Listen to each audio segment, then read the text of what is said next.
여유로운 금요일 아침 마음의 양식을 좀 채워보겠습니다. 이철우의 책 체크, 책 이야기를 좀 해보죠. 동의대학교 국어국문학과 이철우 교수 함께합니다. 어서 오십시오, 어서 교수님. 오십시오. 네, 안녕하세요. 예, 책을 사실 읽고 싶어도 시간 내 이 장편 소설 같이 긴 글 읽기 어려운 분들 많잖아요. 그렇죠. 예, 오늘은 이런 분들을 위한 책을 좀 준비하셨다고요? 예, 사실 뭐 그렇게 짧은 단상으로 이루어진 글을 소개한다는 게 어떨까 하는 생각을 여러 번 해봤는데 이유는 이게 청취잖아요. 그러니까 라디오를 들으면서 네. 책을 읽고 싶다라는 생각이 불러 일어나야 되는데 그러기 위해서는 좀 짤막짤막한 글을 어디서든 쉽게 접할 수 있으면 그분들이 더 도움이 되지 않을까 하는 생각을 한번 해봤습니다. 네. 그래서 사실 예.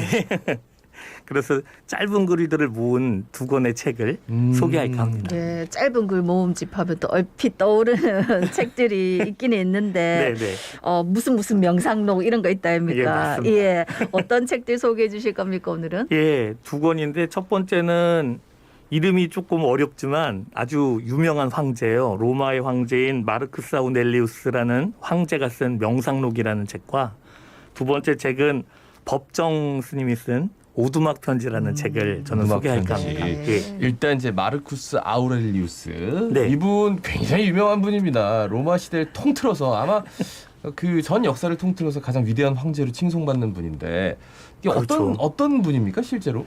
이 마르크스 아우렐리우스는 로마 16대 황제인데요. 이분이 재위하던 기간이 서기 한 150년 정도의 재위를 많이 했습니다. 네. 그러니까 예. 한 40년 정도를 집권을 했는데 이 사람을 흔히 로마의 마지막 오현제 황제, 그렇죠. 그러니까 5명의 유명한 그 업적을 남긴 황제들, 그러니까 아주 백성들을 사랑하고 어떻게 보면 제국의 영토를 넓힌 그런 위대한 황제라고 얘기하는 그 황제 중에 마지막 사람이라고 할 수 있고 그의 아들이 꼼모도스인데 사실 이 꼼모도스와 마르크스 아우렐리우스의 관계 같은 것들을 굉장히 극적으로 영화로 만들어서 리들리 스콧 감독이 그렇죠. 글래디에이터라는 영화에서 소재로 쓰기도 했습니다. 그때 그랬죠. 예.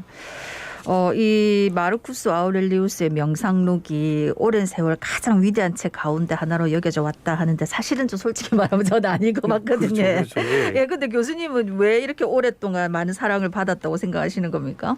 예, 이 마르크스 아우렐리우스가 그 그리스의 철학을 흔히 말해서 헬레니즘이라고 얘기하는데 네, 그 네. 헬레니즘 철학의 정수를 이성주의 혹은 도덕주의라고 얘기합니다. 근데 바로 그러한 이성주의나 도덕 철학 같은 것들을 이 사람이 추구했고 그러한 학풍을 스토아 철학이라고 합니다. 네, 네. 그러니까 그 스토아 철학이라는 게 어떻게 보면 그리스 정신의 정수인데 한편으로는 그 정수를 담아놓은 책. 그게 이제 명상록이 되는 거고 네네. 그런 까닭에 사람들이 그리스 생각 같은 것들, 그리스에서는 사람들이 어떻게 판단했을까 이런 것들을 엿보는 귀한 자료로 그 책을 이용했던 것 같습니다.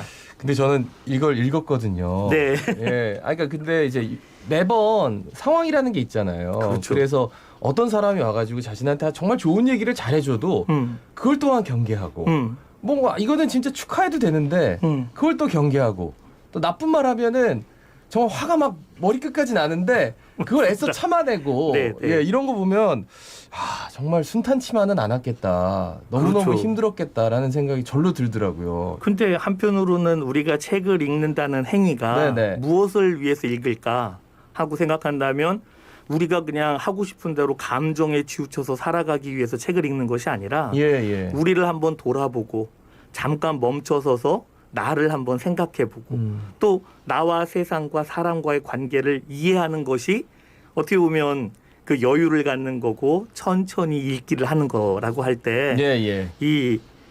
명상록이 주는 교훈이 쉽게 다가올 수 있다는 거죠. 요즘 에세이들이 조금 자극적인 많잖아요. 네, 그리고 막 맞습니다. 무릎을 탁 치면서 맞아 이거야라고 하는 그런 부분은 살짝 덜한 것 같아가지고. 네, 맞습니다. 예, 너무 힘들 것 같아서. 아니 예. 그러니까 이제 안 읽어본 입장에서는 이렇게 얘기만 들어가지고 뭐가 좋다는 건지 잘 모르겠거든요. 네네. 좀 몇 가지 소개 좀 해주시면 좋을 것 같은데. 예, 이거는 뭐 그냥 그것을 모은 책이니까 네. 단상 그러니까 생각의 짧게를 그냥 항목화해서 그냥 나눠놓은 겁니다. 그래서 여러 출판사에서 각기 그 편집을 재미있게 해서 네네. 사람들이 읽기 좋게 해놨는데 예를 들면 판단을 하지 마라.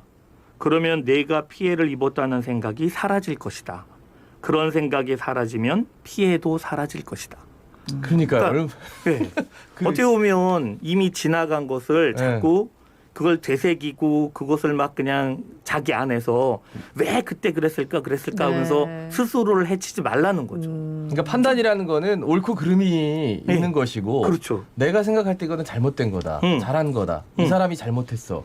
이렇게 시시비비를 가리는데 그런 과정을 너무 오래 끌고 가지 마라 이런 그렇죠. 얘기인가요? 그렇죠. 시시비비를 끝까지 가져가면 결국은 그게 자기한테 해가 된다는 겁니다. 그렇죠. 그리고 한편으로는 잊어야지 새로운 것들을 발견할 수도 있잖아요. 그런 면에서 생각을 한번 해보게 해주는 거죠. 또는 예. 누가 너에게 강요하는 대로 또는 누가 내게 원하는 대로 어떤 것을 보지 말고 모든 것을 있는 그대로 보라. 이런 얘기도 했어요. 그러니까 이와 같은 판단이 자기 주체인 나한테 있고 한편으로는 나를 위해서 네가 그렇게 조금 도덕적으로 생각하고 참아내기도 하고 자꾸 잊으면서 너의 앞길을 개척해라. 뭐 이런 뜻으로 읽힐 수도 있는 거죠. 네. 요즘 정보가 막 쏟아지고 선거 기간이어가지고 네. 그 참 많은 정보들이 그렇죠. 이렇게 보면 이렇게 같고 저렇게 보면 저렇게 같고 네. 근데 있는 그대로 네. 어... 어떻게 보면 팩트를 중심으로 판단을 하면 더 도움이 될 수도 있다는 것을 여기서 간접적으로 발견하는 거죠. 예. 또 있습니까?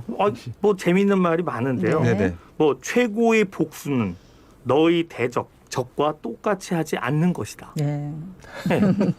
그러니까 사실은 우리가 왜 그냥 이에는 이, 눈에는 눈 막 이렇게 하면 사이다다. 요즘 이렇게 말을 하는데 그렇죠. 실제로 그 행동이 사이다라 할지라도 그 여운은 굉장히 오래 갑니다. 오래 가죠. 그리고 자기가 다른 사람을 아프게 했다거나 또는 해쳤다는 생각은 도덕적으로 우리가 계속해서 안고 가야 되는 숙제이기도 하거든요. 네. 그러니까 무려 2000년 전에 네네. 그 그리스 사람들이 생각하는 이 생각의 규범이라는 게 한편 지금 다시 곱씹어도 새겨볼 게 있다라는 생각 때문에 그 운전하시면서 어떻게 보면 아주 사소한 교통 시비를 경험하는 경우가 많잖아요. 네. 근데 결국 자기가 막 화를 내고 혼자서 막 육두문자를 써가면서 흥분하는 사람은 그게 점점 자기를 해치는 것을 알아야 됩니다. 네. 그게 네. 쌓이거든요. 그러니까 예. 내를 힘들게 하는 사람들하고 똑같이 안 하고 싶은데 네. 참 그게 어려운 일 아닙니까 사실. 그렇죠.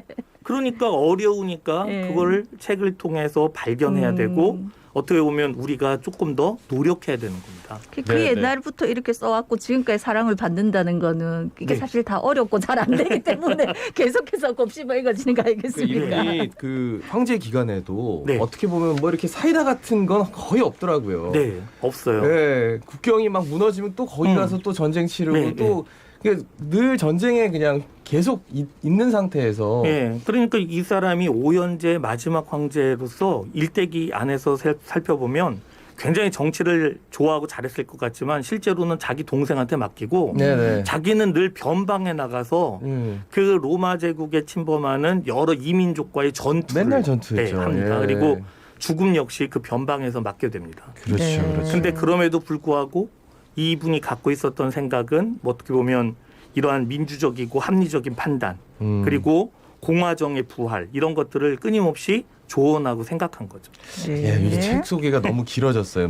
명상록 마르쿠스 아우렐리우스의 명상록. 네, 그렇습니다. 법정 스님 책 준비하셨네요. 예, 법정 스님은 뭐 워낙 유명한 네. 분이고 예. 우리나라에서 잘 알려진 사실 스님이라기보다는 저술가이자 수필가죠. 그렇게 알려져 있는데 이 법정 스님은 그 무소유 정신으로 네. 널리 알려져 있고 그 자신의 철학을 많이 전파한 것으로 유명합니다. 특히 네. 말년에 이 김영안이라는 분과의 인연을 통해서 길상사라는 성북구에 위치한 그 옛날의 대원각이라는 요정이죠. 네네. 그것을 절로 만들어서 사람들한테 공개하고 쉼터를 제공하고 또 맑고 향기롭게라는 그런 캐치프레이즈 아래 네네네. 많은 사람들에게 어떻게 하면 선한 삶을 살 것인가 하는 것들을 일깨워준 면에서 여러 가지로 귀감이 된다고 할 수 있어서 네. 예, 선정해 봤습니다. 네, 뭐 무소유 법정 스님 아마 많은 분들이 그럼요. 예, 또 존경하는 네. 분인데 이제 이 법정 스님이 수행자들한테 당부의 부탁을 하는 글이 있다는데 어떤 겁니까? 예, 이게 사람과 사람 사이라는 짤막한 편지에서 이제 부탁을 하는데 네. 네네. 그게 굉장히 사실은 어렵습니다. 왜냐하면 이분이 이 오두막 편지를 쓸 때 자기가 그 불이람이라는 암자에서 강원도 산골에 들어가 이제 그 화전민들이 쓰던 집을 개조해 갖고 그거를 암자로 쓰면서 거기서 기거하면서 또 도량을 넓히거든요. 그러니까 그러한 관계 안에서 어떻게 하면 이렇게 수행을 할 수 있을까를 생각해서 당부를 하는 건데 뭐 수행자의 집에는 전기를 끌어들일 생각 말고 전화기도 없어야 한다라든가 수도를 끌어들이지 마라. 그럼 자꾸 사람들이 와서 차 마시고 번잡해진다. 뭐 이런 얘기.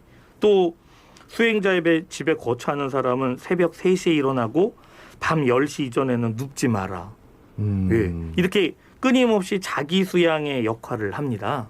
근데 이러한 자기 수양 아까 얘기한 거하고 같은 맥락인데 결국 우리가 좀 더 스스로를 잘 닦기 위해서는 노력하지 않으면 안 된다는 거죠. 네네. 그냥 있는 그대로 편하게만 지내면 우리가 어쩌면 그냥 본성대로 사는 것이지 네네. 우리를 이렇게 갈고 닦으면서 나아갈 수는 없다는 것을 발견하게 됩니다. 사실 저 10시에 자서 3시에 도량석 스님처럼 이 참 우리가 수행자처럼 살기가 거의 불가능한데. 그럼요. 예.